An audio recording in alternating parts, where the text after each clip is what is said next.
People can have. Yeah, she said.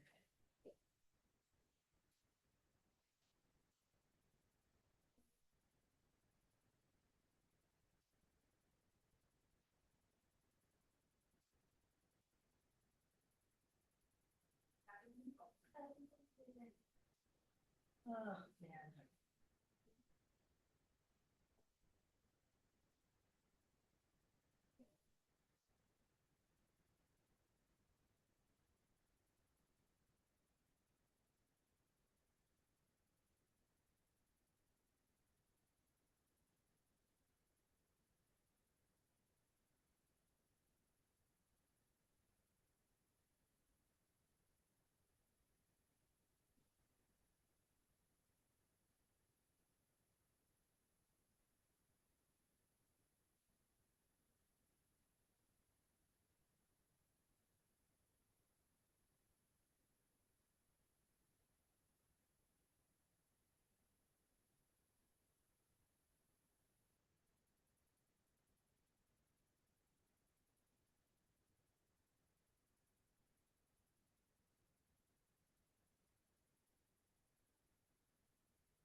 Yes, yes. Yeah.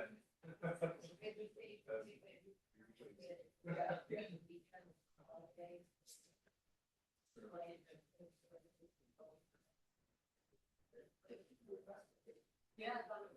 Good.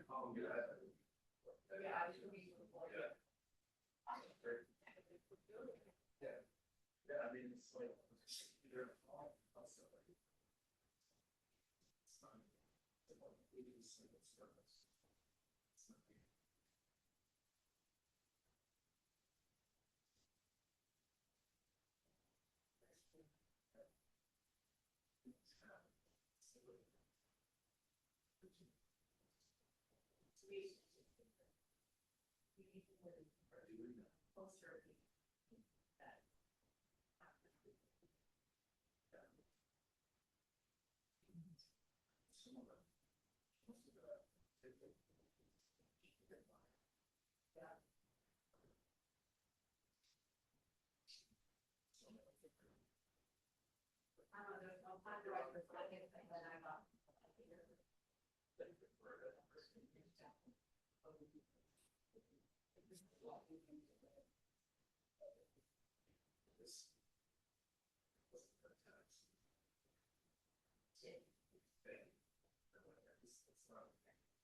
Is the presentation?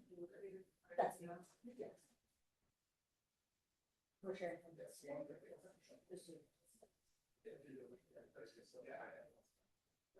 It's not a long story, it's a different show. Okay. Discussion, but somehow like. Yeah, I think I'm right. Yes. So I did say. Yeah. Had the day.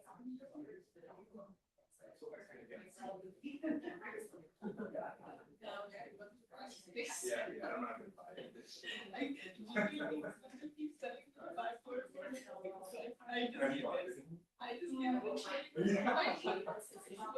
Yeah. I'm trying to like bring the views to black and white and bring it. And you know, I mentioned you do it. I have. Yeah, I'm refusing. It's just something. Maybe it gets through. Right, exactly.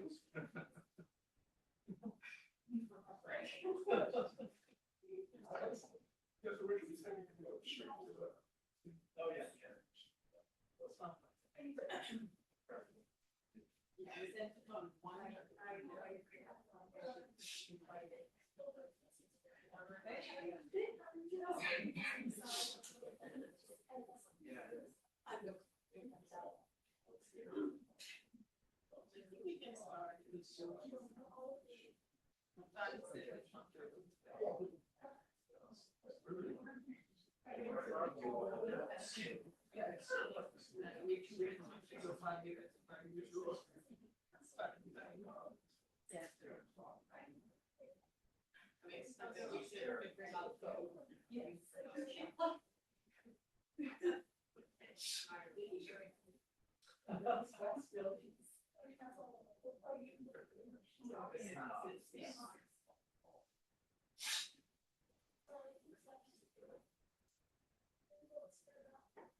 No worries, it's coming.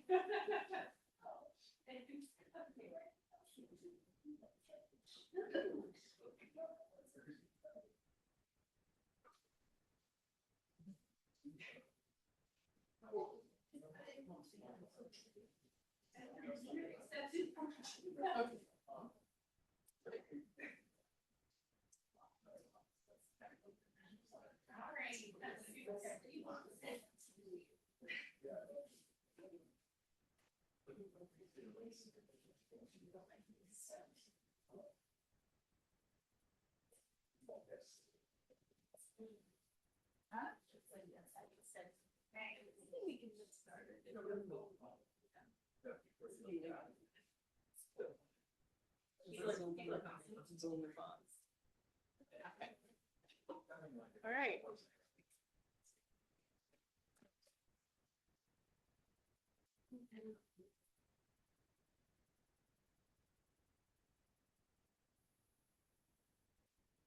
Hi, everyone. I think we'll get started. It is my pleasure to introduce Dr. Alfred Lee today. Dr. Lee is a professor of medicine in the section of hematology here at Yale and also serves as chief of the division of hematology at Yale Cancer Center. He's a nationally and internationally recognized clinician educator and investigator with expertise spanning classical hematology, thrombosis, hemostasis, and medical education. He earned his MD and PhD in immunobiology from Yale, completed his internal medicine training at Brigham's, and subsequently completed fellowship training in Hem/Onc at Dana-Farber. We were fortunate here at Yale to recruit Dr. Lee back to our institution, where he has built an academic career distinguished by clinical excellence, educational leadership, and scholarly impact. He has authored over 200 peer-reviewed publications, including works in the New England Journal of Medicine, Nature Medicine, JAMA, Annals of Internal Medicine, to name a few. His work has helped define our understanding of immunothrombosis, COVID-related coagulopathy, and contemporary classical hematology. He has held numerous leadership roles nationally, including service with ASH and ASCO, and he's a recipient of multiple awards for excellence in teaching, mentorship, and clinical care. Please join me in welcoming Dr. Lee.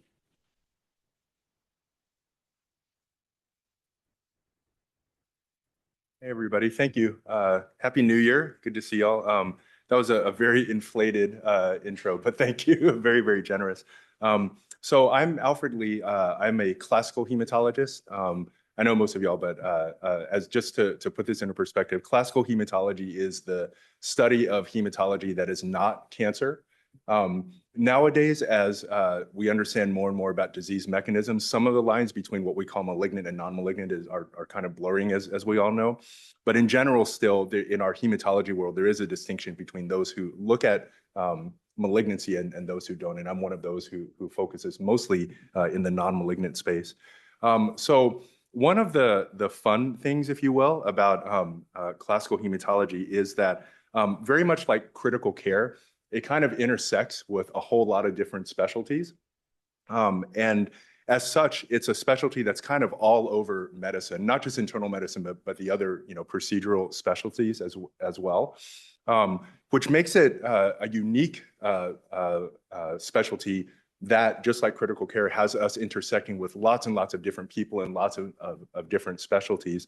So for Grand Rounds today, I wanted to sort of shift gears. This is going to be a very different kind of Grand Rounds talk. I don't have a ton of slides. This will probably be on the shorter side, and it's more conversational and sort of educationally thought-provoking because one area that a lot of people, a lot of us, myself included, have been long interested in is this intersection of critical care with hematology.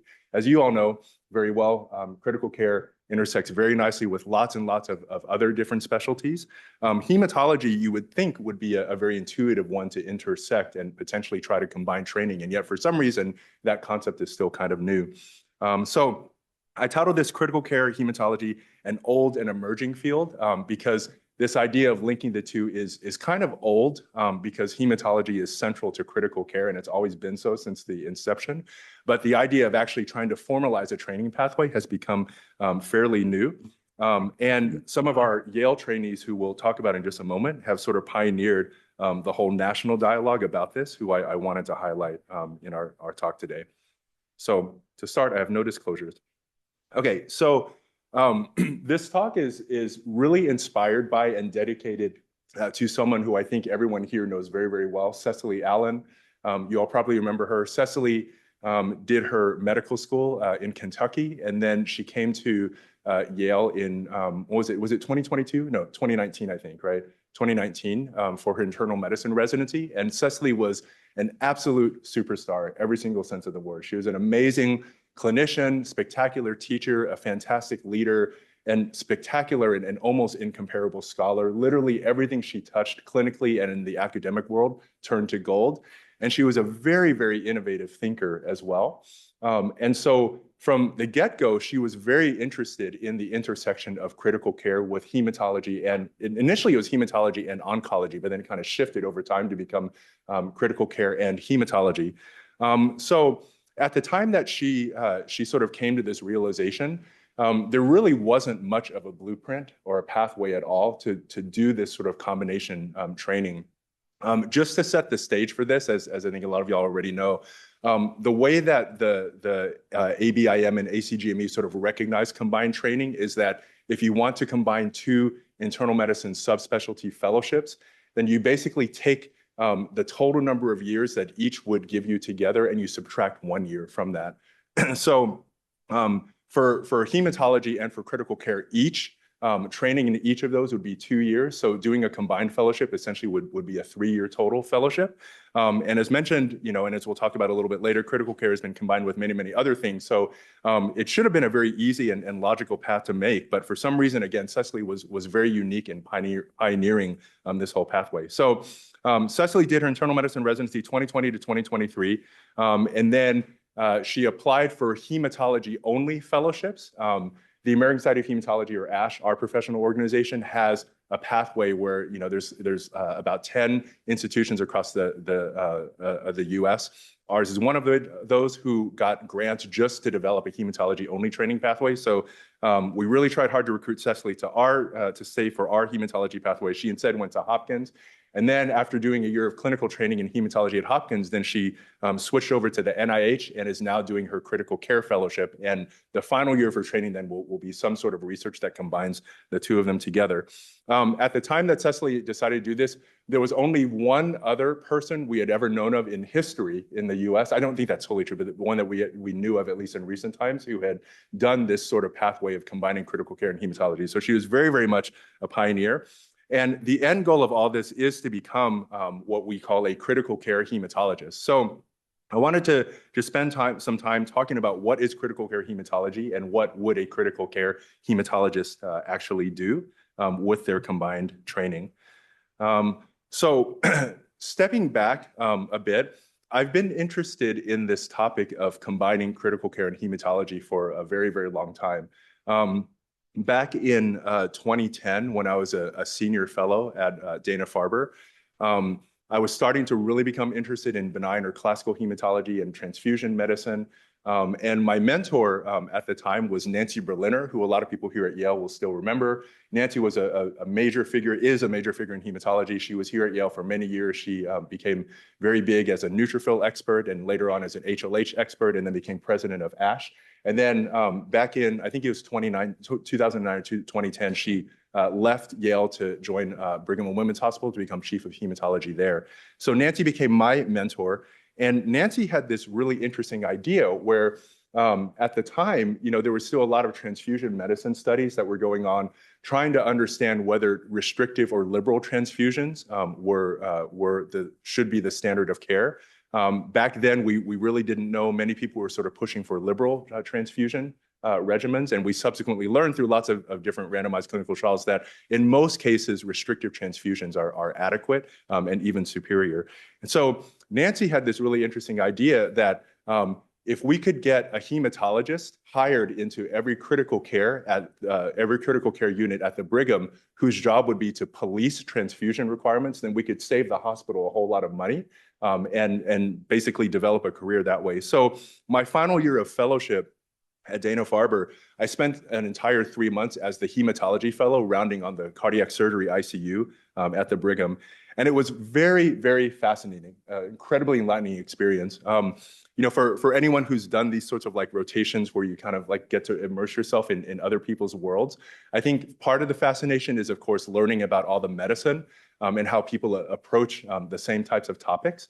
But the other fascinating thing was to understand culture. So one of the big cultural things that I learned when I was the hematology fellow in the cardiac surgery ICU at the Brigham was that surgeons don't care as much about big data as we do in internal medicine. Surgeons care about individual outcomes in a way that we don't fully appreciate. And by that, what do I mean by that? So back then, again, this is 2010, the Brigham was the highest utilizer in the country of bivalirudin because the cardiac surgeons at the Brigham all thought that every patient who had thrombocytopenia after cardiac surgery had heparin-induced thrombocytopenia. So they would immediately take everyone who had thrombocytopenia, put them on bivalirudin, and then wait until all the heparin-induced thrombocytopenia antibody testing came back negative, and then they would stop the bivalirudin. And so that made us, the highest utilizers of bivalirudin in the country, which meant for a lot of expense. So as I talked with surgeons and anesthesiologists in the cardiac surgery ICU at Brigham about, what heparin-induced thrombocytopenia is, this whole, iceberg paradigm, how many people you suspect of having it don't actually have it, and maybe we don't need to use so much bivalirudin.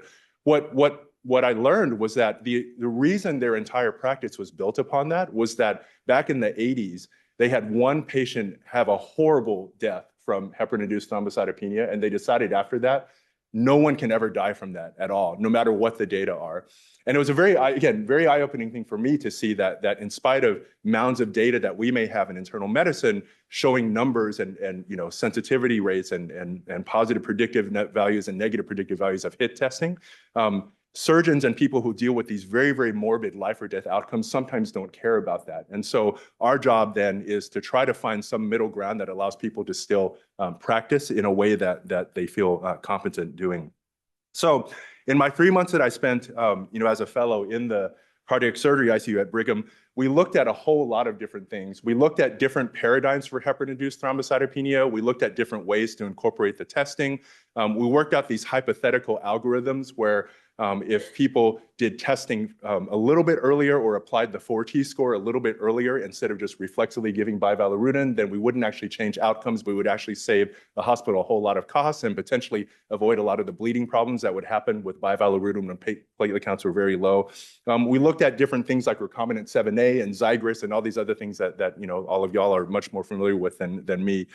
We published a few things. I had a couple of abstracts at the annual ASH meeting that year. I was like a senior fellow, early junior faculty, so it was a very exciting time. And long story short, all this sort of laid the foundation in my head for this interest in trying to combine critical care and hematology together without really having a blueprint at the time. So I wanted to start with a historical perspective, just looking at the fields of hematology and critical care. So as I mentioned, this is going to be a very different kind of talk. I'm not going to show a whole lot of evidence, but I just want to sort of ruminate about how these fields of hematology and critical care sort of came to be. So this right here is kind of a random sampling of some of the landmark discoveries in hematology over the last century. There's lots and lots of them. Hematology, for the most part, since its inception, has always been a very cognitive field. It's one where there's been a whole lot of focus on research in mechanism, and the mechanism sort of spans everything. So, you have Emden and Meyerhoff working on red cell glycolysis. Florence Sabin was the first woman who was the member of the National Academy of Sciences. She studied the origins of blood vessels and the lymphatic system. You had a whole bunch of people in the 50s who were working on the coagulation cascade. You had various folks, including this person, Ernest Butler, who were looking at hemolytic anemias.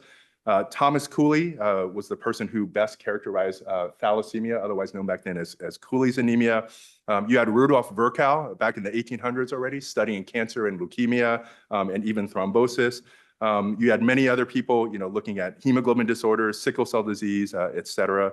And long story short, the purpose of this slide is just to illustrate that through most of the entirety of modern medicine, the way that we, in terms of how we think about hematology, it's always been a specialty where research and understanding disease mechanism at the molecular and cellular level has kind of paved the way for how the field has been approached, which has led to a lot of really, really wonderful discoveries, if a bit sterile and sometimes a little bit disconnected from how patients actually suffer.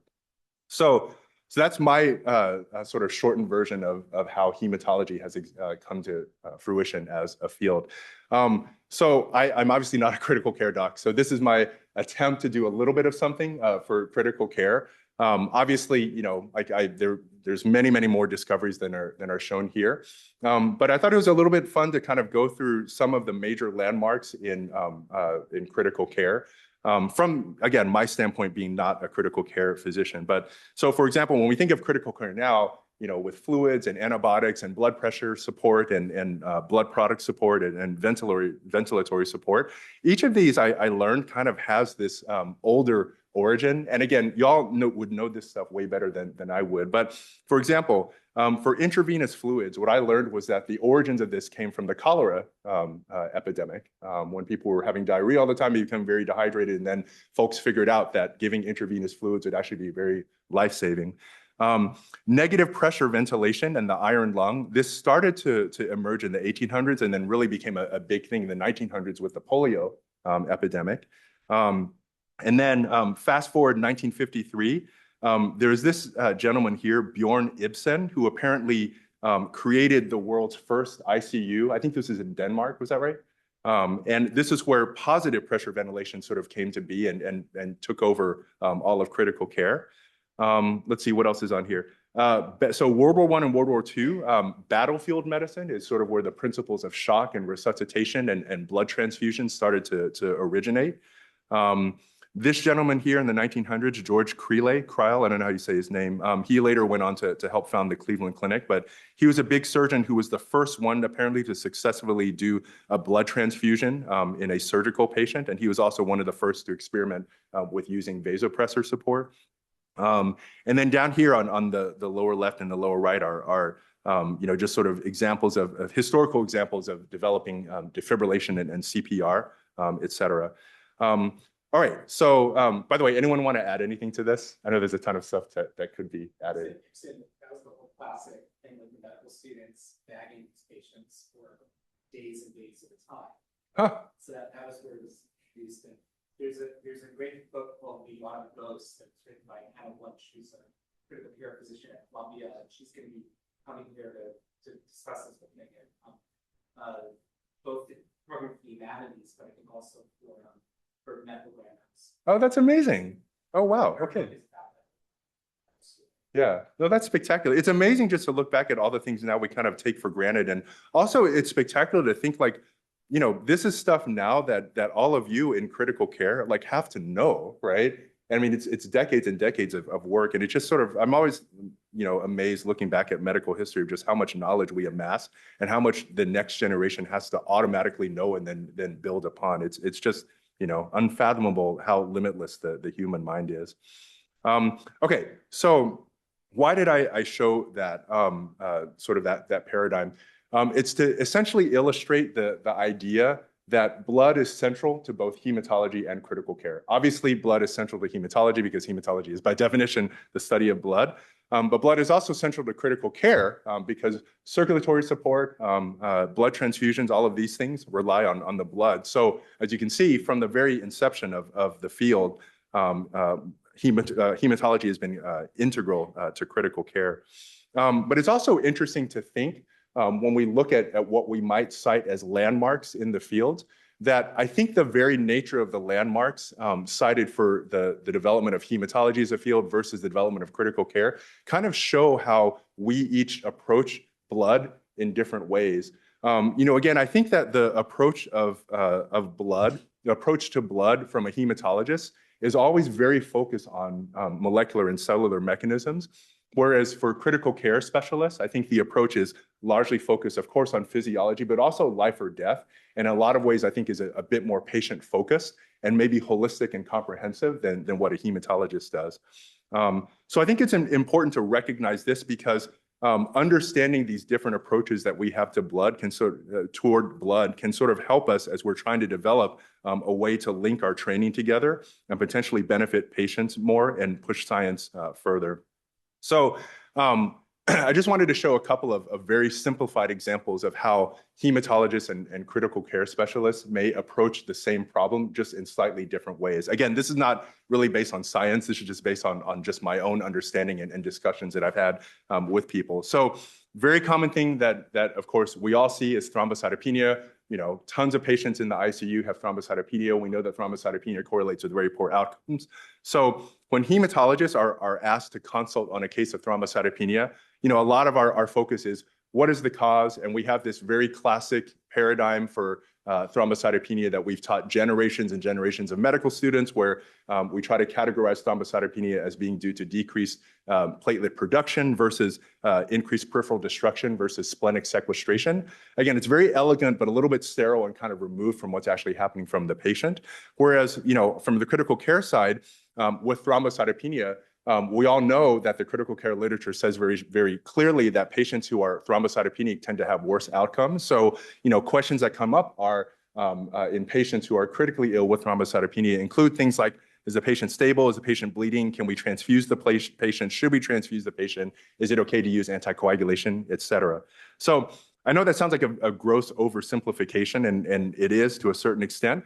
But it was kind of interesting that if you take this sort of dichotomy and look in the literature as to what's being published for educational purposes in the two fields, it kind of fits with these differential approaches. So this right here is a paper that's been cited a ton, published in one of our ASH review series over a decade ago by Roberto Stasi, who unfortunately is now deceased, but he was a platelet expert. And so he wrote this very lovely paper called How to Approach Thrombocytopenia that basically centers all around the peripheral blood smear. And according to this approach, if you see a patient with thrombocytopenia, again, this is sort of a hematologist approach to thrombocytopenia, you should look at the blood smear, and then based on the smear forms that you see, you can begin to conceptualize all these different possible etiologies of thrombocytopenia. Again, very, very elegant, very logical, built all around the smear. But maybe, again, a little bit removed from what the patient is actually experiencing. By contrast, this was an interesting article that I found that was recently published from the French Society of Critical Medicine called Thrombocytopenia in the Intensive Care Unit. And they had a beautiful sort of table of diagnosis and management.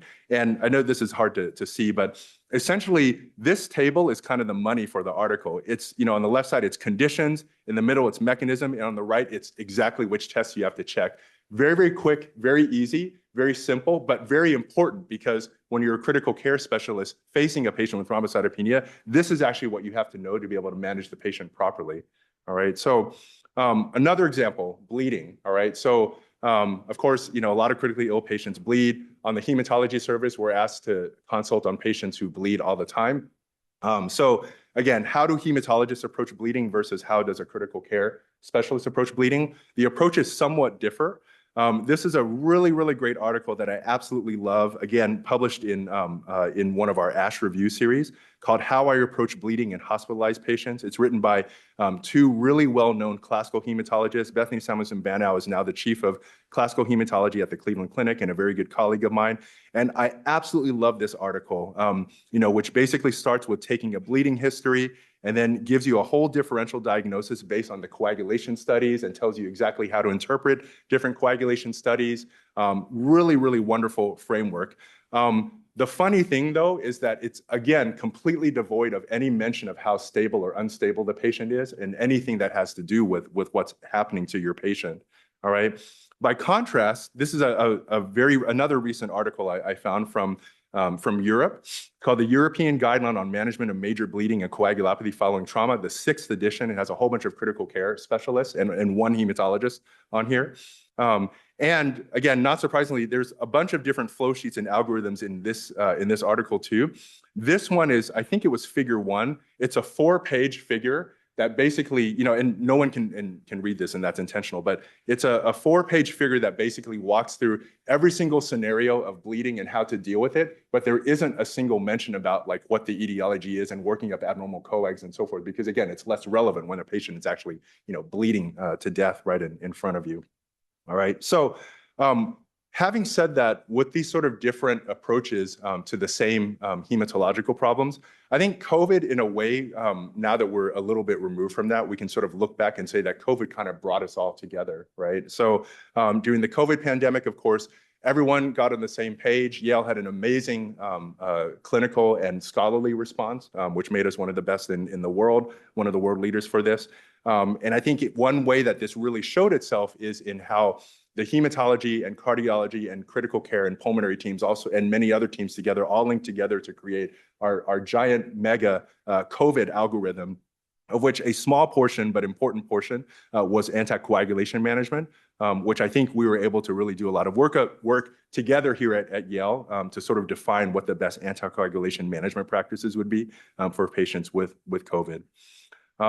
So with that said, how do we then sort of conceptualize critical care training and hematology training if we're trying to link them together?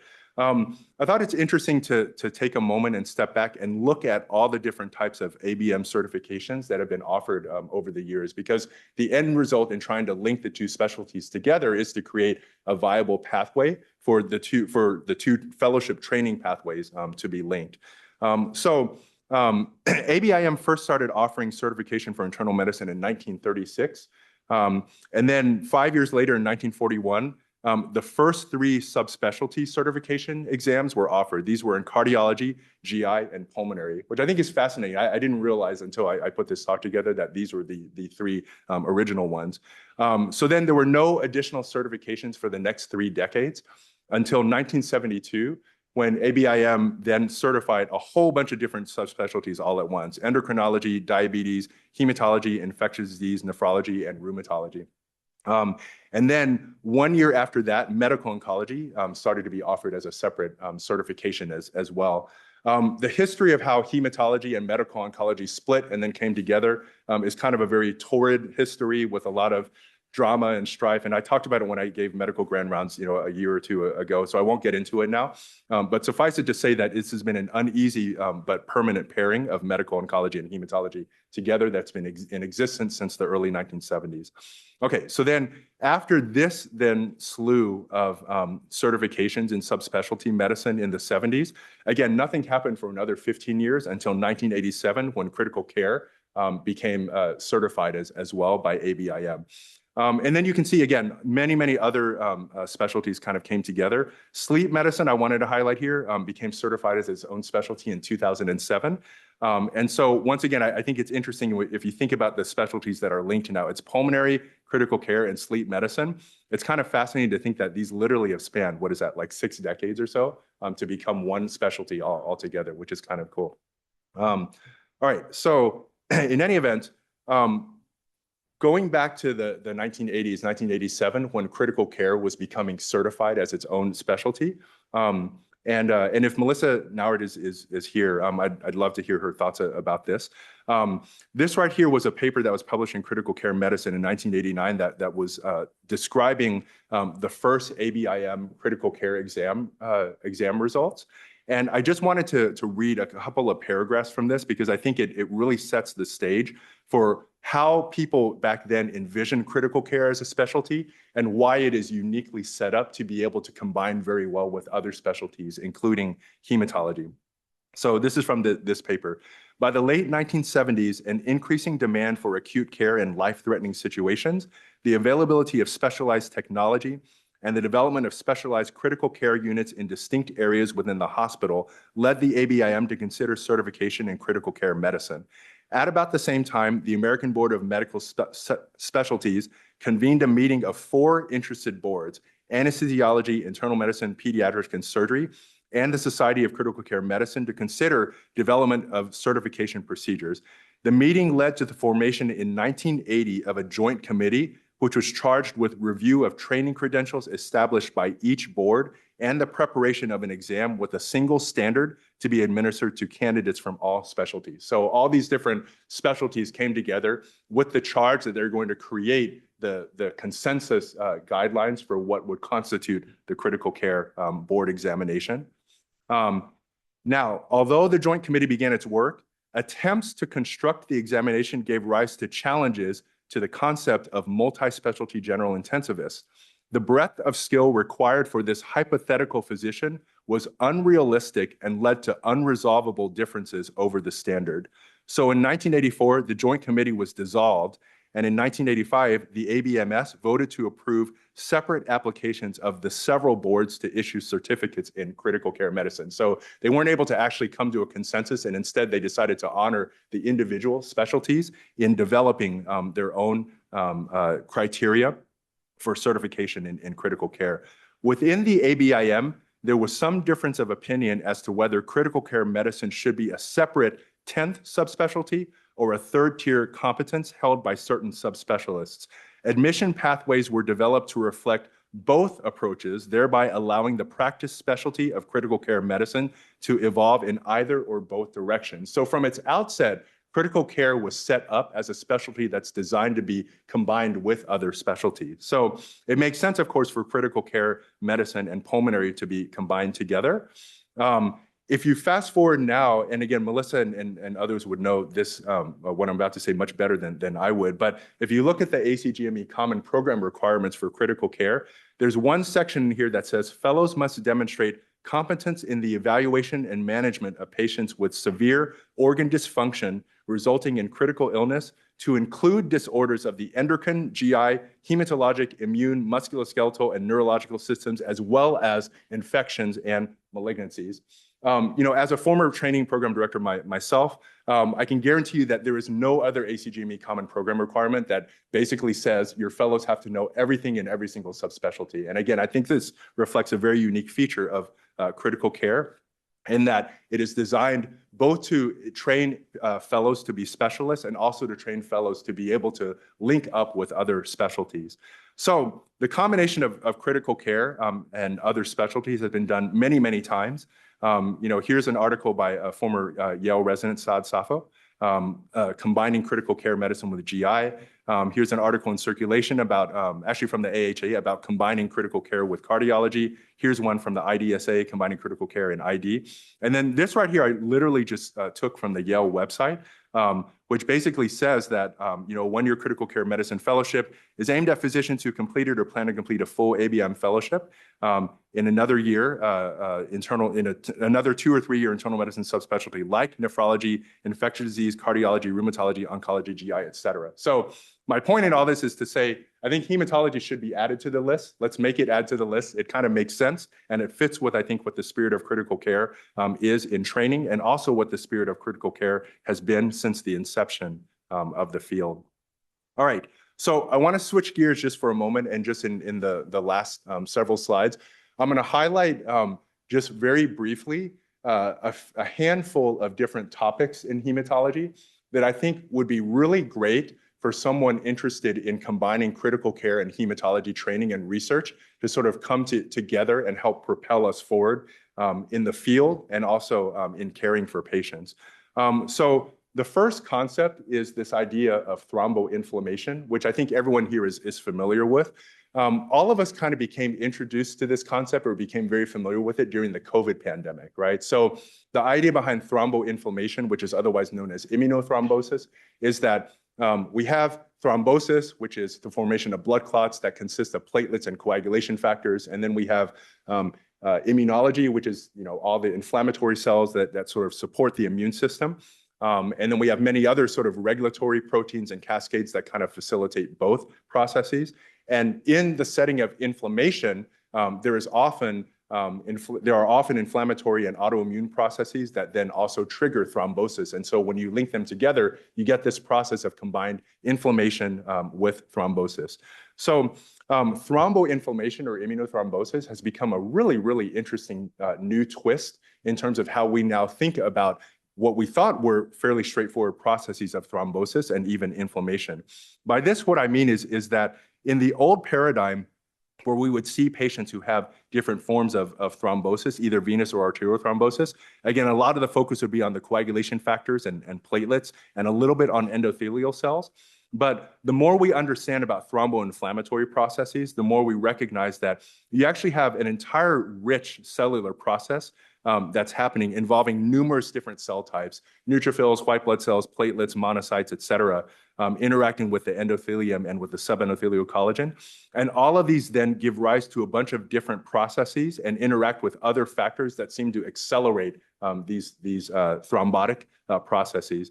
Chief among these is netosis, which is, as everyone knows here, is a process where the inner contents of neutrophils become activated and spill out, creating a mesh that basically traps bacteria, but that also becomes a nidus to activate complement and many other things. When netosis becomes uncontrolled, this becomes an important piece of pathogenesis in a lot of human diseases.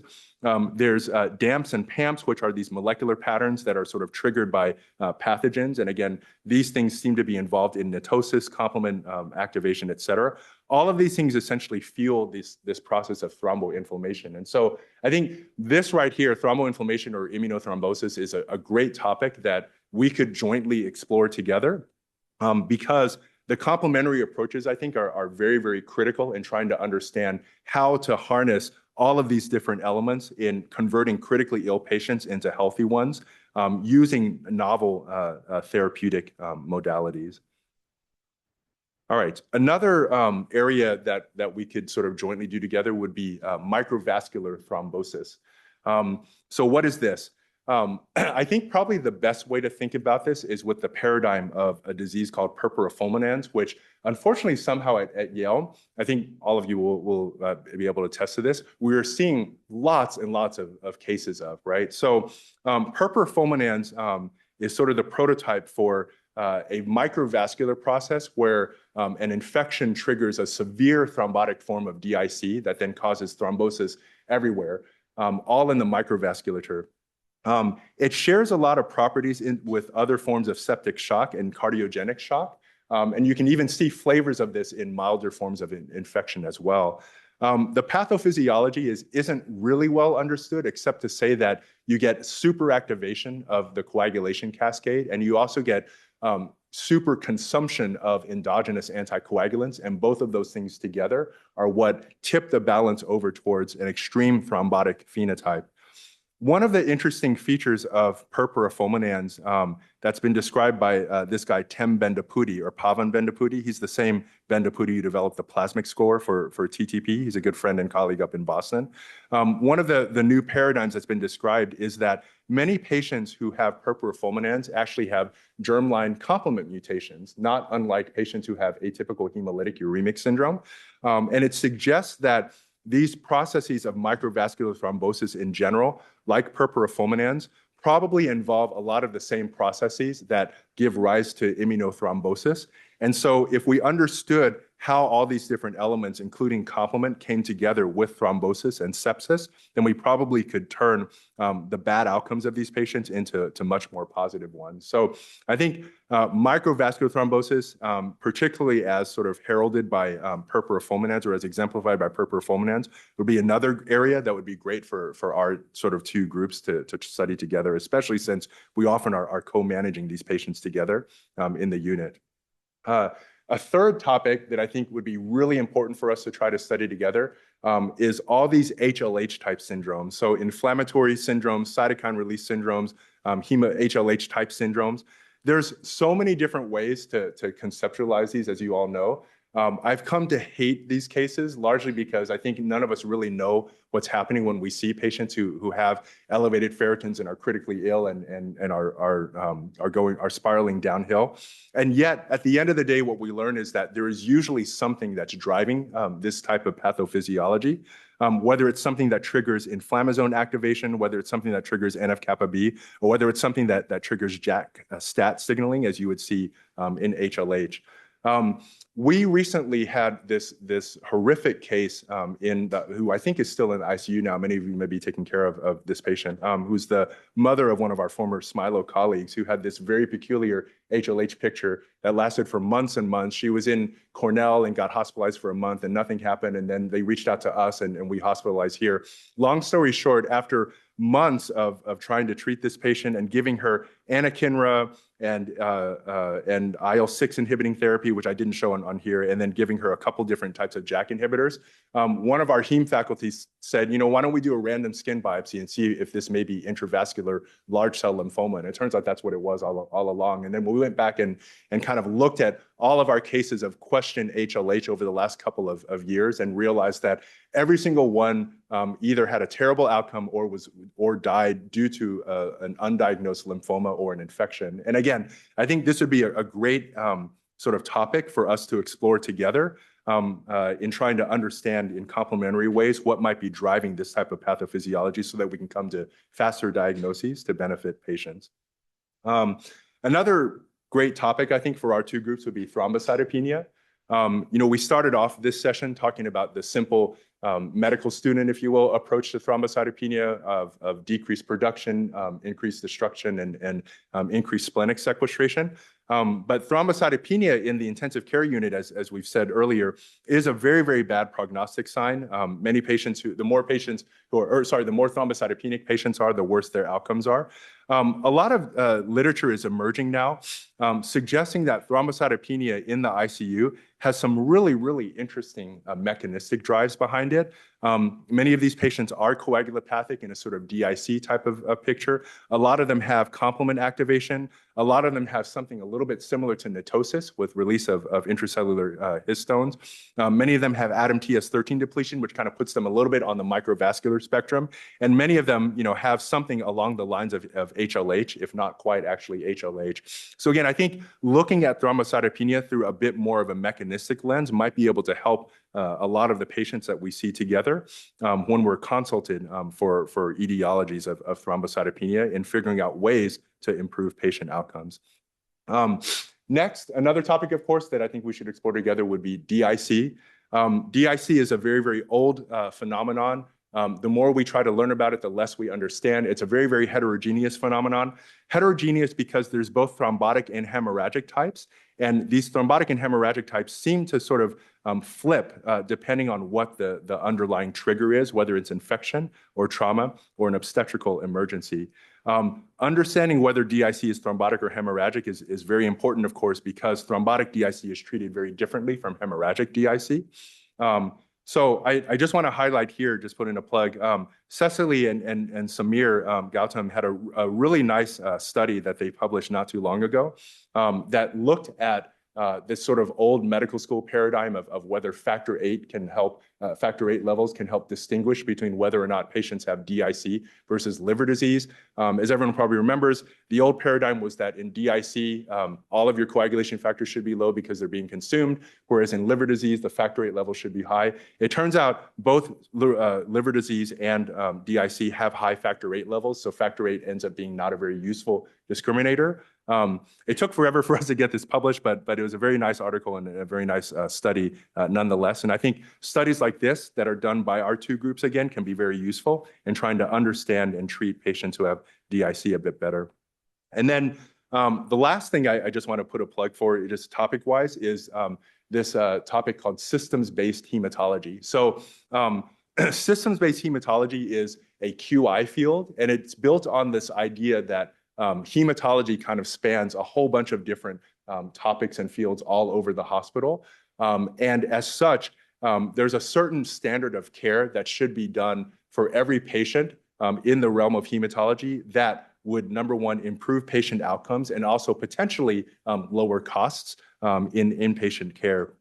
So as an example of a systems-based hematology project with a critical care lens, Cecily and a number of other Yale people, including Melissa and George Goshua, just published this really great article in Blood Advances that was actually an analysis, an 11-year analysis of over 1,000 cases from Yale New Haven Hospital where the hematology service was consulted, just to try to understand what are the topics that are being asked of our service by your service.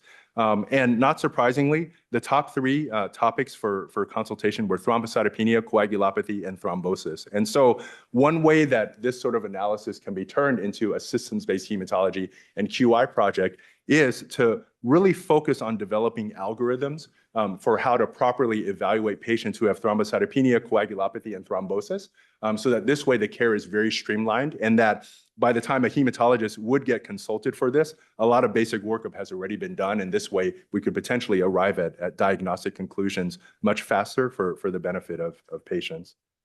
All right. This is almost my last slide. So for critical care hematology, can we create a pathway at Yale? I think that we should. We have all the elements here. We have a great critical care fellowship training program. We have a great hematology training program as well. And we have amazing faculty. Again, the way that pathway would work for combined fellowship training would be to do 1 year of hematology clinical training, 1 year of critical care clinical training, and then 1 year of research for a 3-year fellowship. In terms of faculty, there's so many faculty here, not only in R2 sections, but all over the School of Medicine who could be really great mentors. And I think if we could somehow pull our resources together and start recruiting fellows for this, then it would become something very popular that would help to accelerate the research activities of our faculty as well. All right, so this is my final slide, just an acknowledgement slide. Again, cheers to Cecily Allen, who is really pioneering this whole field of critical care hematology in the country right now. And then everyone I showed on here is someone I thought of a lot these last many years as I've been thinking about critical care hematology as a field. Dr. Siegel, Dr. Mathey, Dr. Nauert, Samir, Jonathan, and of course, Indy Singh as well. All right, thank you.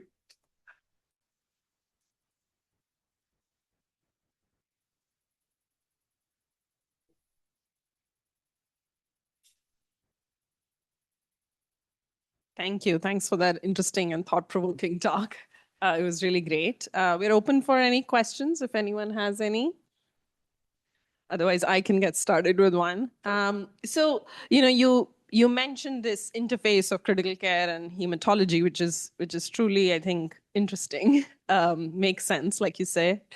But how do you envision the integration of these two specialties evolving over the next decade or so? Yeah, great question. I think some of it would kind of depend on what jobs we envision for people after this. The slide I showed at the very beginning of this was taken from our annual ASH meeting in February, where I got to catch up with Cecily. She's at the tail end of her training, and we kind of talked a lot about what the job would look like for someone who's trained in both. And I think one of the exciting features that's also a challenge right now is that there isn't a blueprint for what a job would be. So someone like Cecily, could get a joint appointment in both hematology and critical care, attend in the ICU, and then also attend on the heme consult service, and do research that sort of satisfies both. I think that would be the easiest pathway that's sort of based on clinical need. But there's a lot of other, sort of avenues that you can envision. If you have someone who's a physician scientist, right? I think someone with that sort of broad clinical mindset would actually have a lot of advantage in thinking about things like sepsis and shock and so forth if they're trying to set up their research program. So I think it really depends on the jobs that we're thinking. Yeah, that's absolutely right. Any other questions? Thank you so much, Alfred, and thanks for mentoring so many of these trainees. Cecily says hello, by the way. Oh, I showed the picture.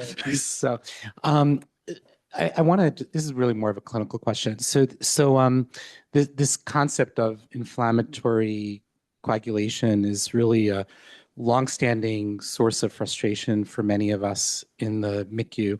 I actually remember, I think it was like my very first year as an attending. I had a patient with meningococcus she was a college student and her fingers were falling off, and Tom Duffy was the attending on the hematology consult service, and he said, like, why don't you start heparin on this patient? And he felt very strongly about that. It was sort of this idea that even though it was DIC, that it was more clotting than anything else, and he could somehow arrest it. And then you fast forward like 10 years after that, and we started using Zygris, recombinant activated protein C. And I remember that a lot of what we discussed when Zygris was coming around was not just the clinical studies of its use, it was the fundamental underpinnings of the clotting cascade and its importance in septic shock and sepsis. And it was this brief, exciting moment when it was like a 1A recommendation for patients with septic shock to use Zygris. And then the story after that, it the follow-up studies didn't support that. So we're kind of left with this like complete helplessness because you see it, right? Like you as you said, we have purpura fulminans and there's nothing to pull off the shelf, and we give supportive care like antibiotics, and maybe every once in a while we'll use heparin. I don't know. But where are we going with this? Because it seems to me that it's just right in our faces every day. We know that it's contributing to major morbidity and mortality, and it's sort of like we almost ignore the fact that there's a treatment imperative. Yeah, beautifully said, Mark. I remember the Zygris days too, because that was like at the tail end of my training. And I remember the feeling of exhilaration and then ultimately disappointment. And what I remember too, that a lot of patients at the Brigham ICU couldn't get Zygris because they had some sort of bleeding contraindication anyway. So yeah, I think this sort of illustrates your point illustrates a couple of important things. So one is that the old paradigms that we have of a lot of these critical care hematologic processes are important to keep in mind. And it is important, I think, to keep sort of reinventing and retrying different flavors of the same treatments, because sometimes we may actually get lucky, right? But the second thing I think that it calls to mind is in recognizing that these sort of disease processes that we think have one unifying and underlying pathophysiology often can be very, very diverse, and trying to understand where in that clinical spectrum a disease process is really important in order to tailor the treatment.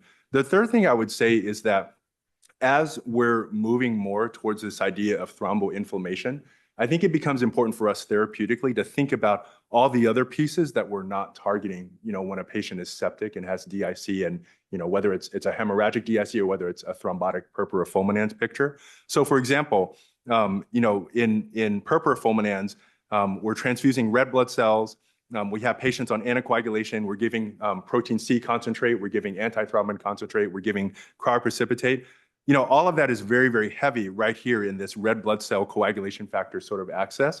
But, you look here at all the other areas that we're not targeting, right? And I feel like there must be something in these other avenues that might offer, some sort of therapeutic benefit.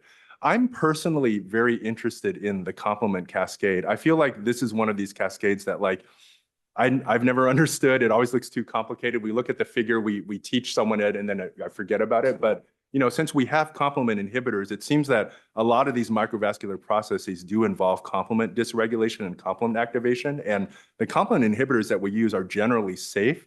There is some risk of infection that we have to be mindful of, but beyond that, many of them are actually pretty well tolerated.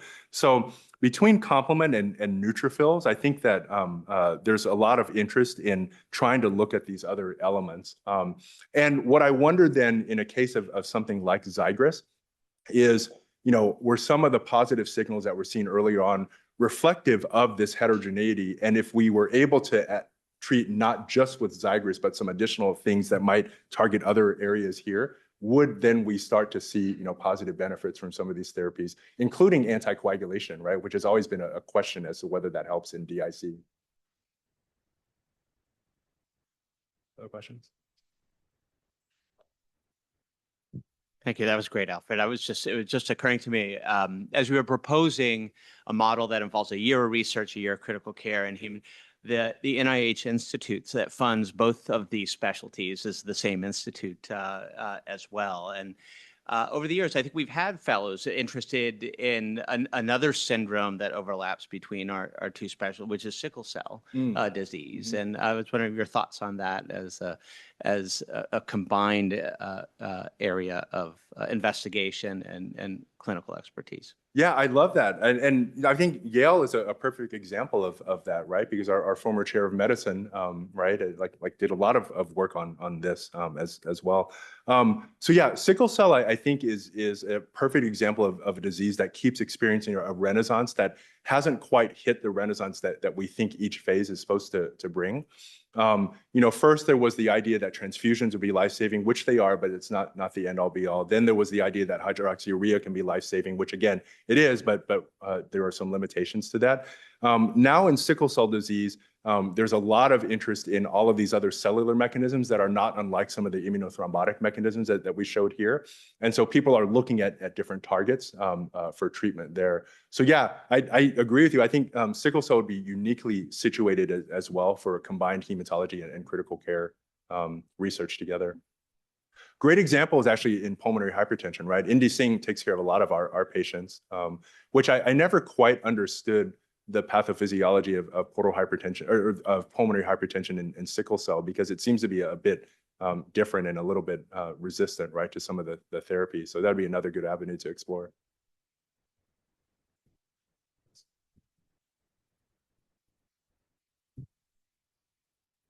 Any other questions? I think that it's not directly related to your topic. Yeah. It's more related to the training in our fellows. So, you know, there's a lot of opportunities here, and I dare to say largely unexplored. And I think that there is a great opportunity here for our trainees to connect with hematology attendings and work on some of these projects. So how do our fellows go about that interaction? Who do they talk to? What opportunities are there for them? Or can we create maybe some kind of pool of potential projects and interactions between our programs so that we can create those opportunities, make them more apparent for them to seek them? Yeah, I think that those are all great ideas. You know, Indy has been doing this pulmonary vascular fellowship, right? And so I think the pulmonary vascular fellows have been rotating through our hematology clinics. You know, so over the last couple of years since that's been in place, and it's been a great experience. We've learned a ton. When Elizabeth came through my clinic, I learned so much that one day I wish I could get her back. But yeah, I think it'd be great. You know, I think probably a good place for us to start with is you know, at the training program director level. You know, in terms of trying to see if there are formal opportunities for fellows to rotate either on service or in different clinics. And in terms of research, you know, I had started to put together on this page here different faculty, and then I realized that as different names are coming to me, everyone was sort of all over the place, right? There's a few in hematology and many in critical care who could serve as mentors. But, you know, I started thinking of remembering all these other people in pediatrics and other, you know, groups that do research related to hematology that would fit in this combination of critical care and hematology. So I'm not sure if there's a way to create some sort of database or something again, or you know, or something, or even just start talking like this, you know. But yeah, we would love the dialogue. I think there's a lot of opportunities. I think that would be great. So if no one has any other questions, just in closing, Alfred, if is there one system level barrier to integration of critical care and hematology here at Yale that you would, you know, if it was on your wish list, that you would want to change? Let's see, one system barrier. The main limitation I think that we've had is identifying a trainee who wants to pursue both. Somebody has to be the first, right? Yeah. But you know, when I talked with Cecily at ASH last month, she felt, again, although she's only the second person we know of who has done this, she told me she learned about like 2 or 3 others elsewhere who are doing this. So I think if we can just identify a trainee, we have all the resources here to do this uniquely. If some of that effect involve the certification from the ABIM. Say that again? If a trainee is interested, it would be, of course, important to be sure that they had the ability to get the proper certification in those relevant specialties. Yeah. Yeah, that's really the key thing as to. Right. Well, thank you. Thank you so Yeah, much. thank y'all. This was great.